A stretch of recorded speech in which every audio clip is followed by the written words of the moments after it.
Getting it done for the Phoenix Suns. He had 30 points, 9 rebounds, and 7 assists on the day. He's just been sensational. Stephen A. Russell Westbrook did everything he could to keep the Clippers in this one. Unbelievable performance by Russell Westbrook. 37 points, 17 of 19, 29 shooting, 3 of 6 from three-point range. This is the most playoff points scored by Russell Westbrook in the last 5 years. When he first got acquired by the Clippers, this is why I wanted him on there. His energy, his fervor, his passion, his availability.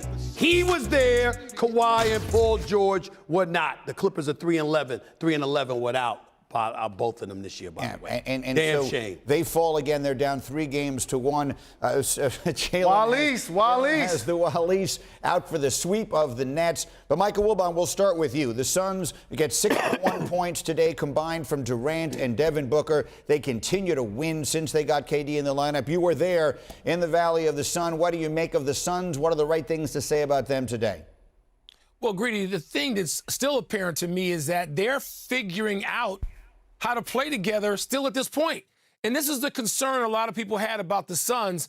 Could they get through the first round and play enough games? You mentioned the number. They only played 12 times together, and that includes this postseason. So can they be accustomed to each other enough?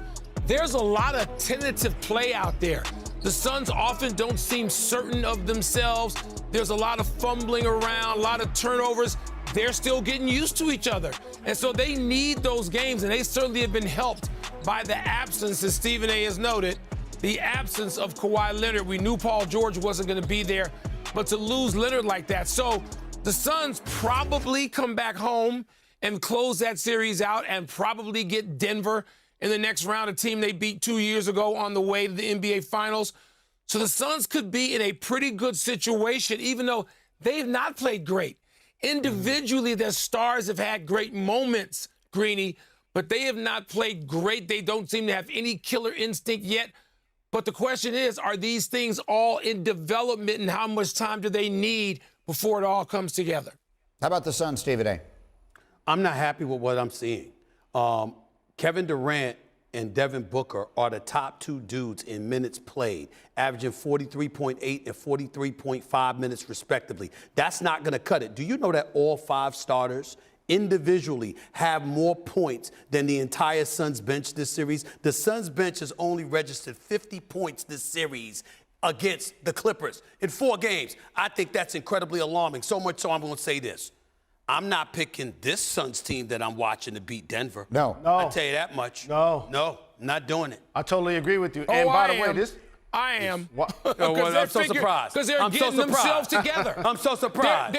Stephen A., all I hear is flip-flopping out of you on the Suns every week.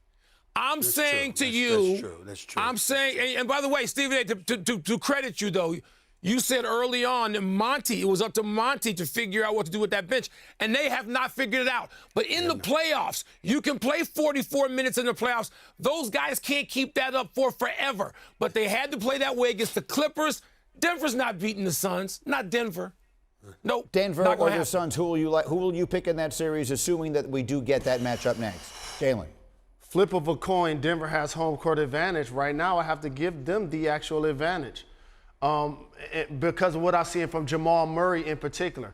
This worked out perfectly for the Suns. They've only played 12 games together.